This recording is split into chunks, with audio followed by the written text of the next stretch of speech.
My son is almost 17. This Christmas we bought him an expensive computer gaming chair, as he plays a lot of online multiplayer shooters. My son has some anger issues, which he's currently in therapy for, and these shooters tend to bring out his temper more than normal. However, for the past few months he's been keeping it together well, so I figured the chair might be a fair present. I was wrong, because the day after Christmas he was gaming, started to have bad luck. He was losing his patience. This culminated in him screaming insults and then picking up his chair and slamming it into the ground, breaking the back of it. After talking him down, we had a very serious conversation about him no longer being allowed to play multiplayer games while under my roof until his therapist feels comfortable with his progress, talked about coping mechanisms, etc. However, I made it very clear this was unacceptable and he would be grounded. We've had these heart-to-hearts many times, so it's not like every time he has an outburst I'm making light of it. It's a serious issue and treated like such. However, when he came to me later that day and told me he'd like me to replace the chair because it was a gift, he really liked it and it would only be fair, the frustration, disbelief and disappointment in his behavior boiled over and I started laughing hysterically. As in a full laughing fit, barely able to breathe or talk. The more he'd plead his case, the harder I'd laugh. Repeatedly asking him how it was fair in his mind to have me replace a gift I paid for that he broke in anger. This obviously pissed him off more, which led to him getting emotional, but I just couldn't seem to stop myself.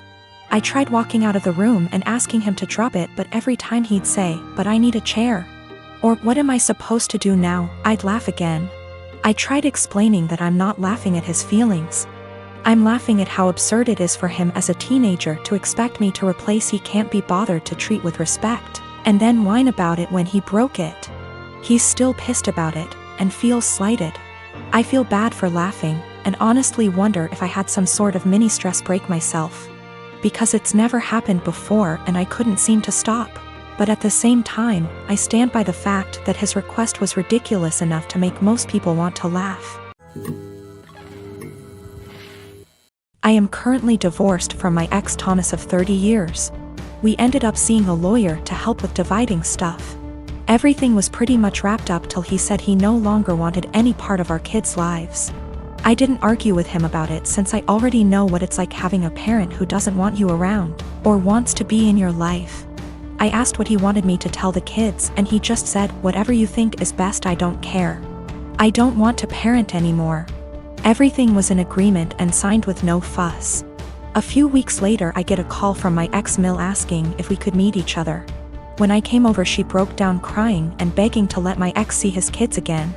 I was confused about what she meant because not once did he contact me after meeting the lawyer.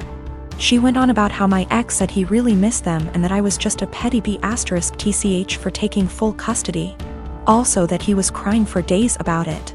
I told her my version of events and she called it BS, saying her son wouldn't lie like that, especially not about his kids.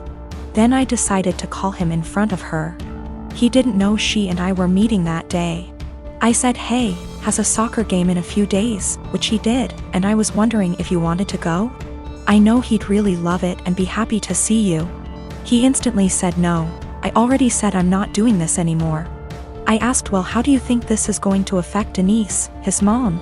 She is over the moon about them. He just said she loves me more than the kids, so I doubt this will be an issue for her. After a bit more talking we finally hung up. Ex-Mill was straight-faced and nodded at everything that just happened. She asked me to leave and said we would be in touch. Later that day I got a call from my ex saying how it's my fault he was kicked out of his mom's house, and possibly will be taken off her will. Also that none of his family members will talk to him because of what ex-Mill heard. He threw a lot of insults at me before I hung up, and now him and his mates keep calling and texting me. My friend is saying I shouldn't have said anything in the first place and I ruined his life. Yes, I plan to let Denise see the kids because I know she just wants to give them the world along with the rest of his family. My sister Anna is special need.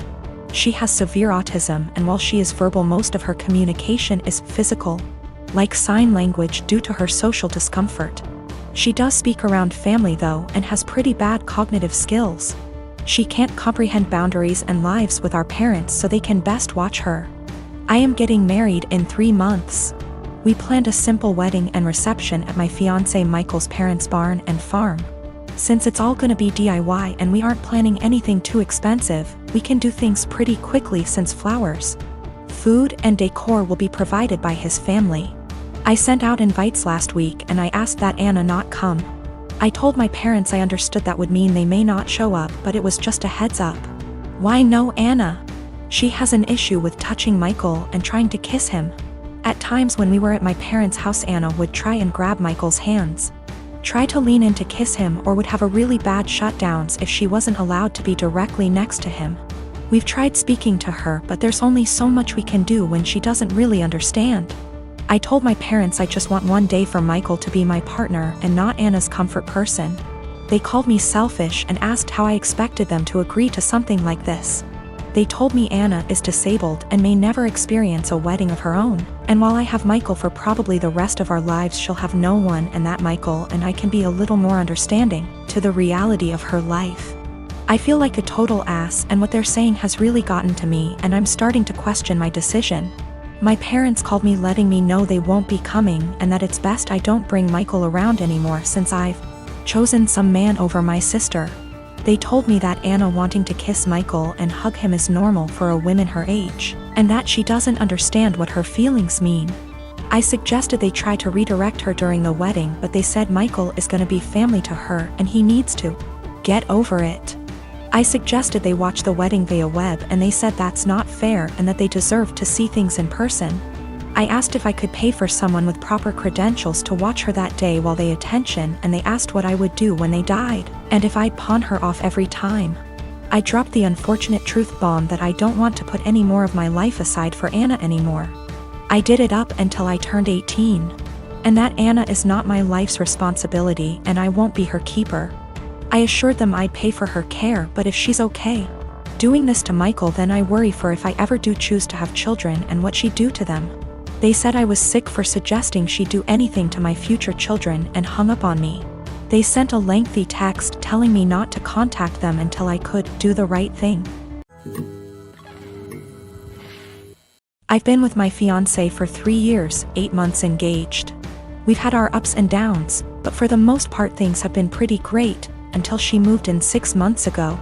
We've been combining our lifestyles and finances, basically easing into merging our lives together. The problem is she's a people pleaser, in her own words. She's been in therapy for 6 years, and I guess I never knew how bad it was until moving in with her. A lot of which she's hidden from me. She recently was promoted into accounts payable at her company and realized she is the lowest paid person on payroll. She didn't negotiate a good starting wage, and has never asked for a raise, or had one, despite multiple promotions. She inherited a car a few months ago and sold it. She had offers online from $18,000 to $25,000, but sold it to the first person who showed up for $10,000.